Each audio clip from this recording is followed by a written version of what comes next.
Believe you me, there are people who are watching.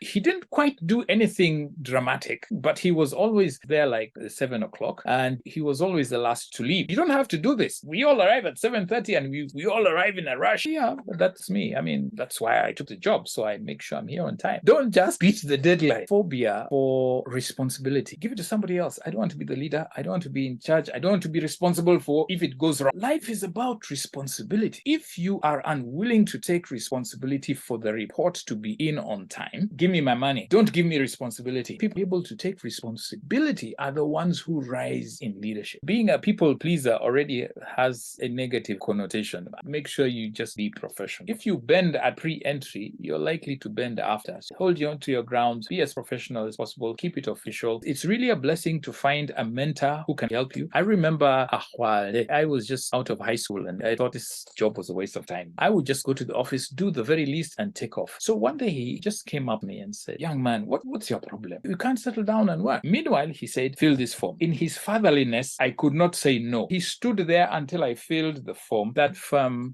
15 months later, the only money I left with was what I had contributed to the corporate. And I remembered his name, mentored me, understood where I was going, the capacity to plan, able to meet goals, display self-control, professional, follow multiple step directions. Even if interrupted, the ability to stay focused. Do I plan? Do I set goals and meet them? Display levels of self-control. Are you able to follow through instructions? Can you manage yourself? Able to look at a task, break it down, organize it, and work through it to develop your career. Emotional intelligence relates with decision-making. Self-awareness. Do you know yourself? Aware to the extent of how your emotions affect you and therefore relate to others. Self-regulation. Manage your emotions so that they do not compromise the quality of your work. Self-motivation. Get yourself to work even when you don't feel like. Empathy. Identify with what your boss, your colleagues, your customer is going through and work towards resolution. Sustain effective relationships. Take a step back when you need to. In as far as it depends on you, be at peace with all men. Smart executives are concerned about performance. How do we achieve the goal? Performance is not magic. It is scheduled. If you set a goal, break it down into a schedule of activities that are programmed in your diary. Calendarizing it, it's a set of activities that leads to results. It is a process. Set the goal, set the performance standards. For a week, you measure, are you on track? Take corrective action before it gets me into trouble. Information gain. Make use of information. The underperformer, if you ask them what happened, they don't know because they didn't measure performance targets. Jobs change. People grow their jobs. But there got to be a time when you sit with your boss and agree on the targets that need to be met. Explore the opportunities for engagement to learn. You can enlarge your job. You can rotational program. You can get from marketing to engineering to actually feel the whole organization. Get a mentor. Develop yourself for promotion. Have a vision. Have a goal. This guy is going somewhere. That's your end game. You don't study 2 days before the examination. Expect you start at the beginning of the year. Champion the ethical interests of those you are called to serve. We are there for a reason and a season. Code of ethics, the rules and the regulations. Office politics. Get some skills of saying, do the right thing that needs to be done and be at peace with that. Primary reason for being there is to work. Official, manageable level. In matters of love, use your head. In matters of work, put in your heart. Smart executives are not self-made. Draw on the wisdom of mentors in the work. Accept responsibility for your own success. Failures, pick yourself up and keep going. Don't waste time with the blame game. Just keep coming back. Performance. Performance is about managing schedules. Become a professional, expert, erudite, excellent. Don't become your career. Let your career become you.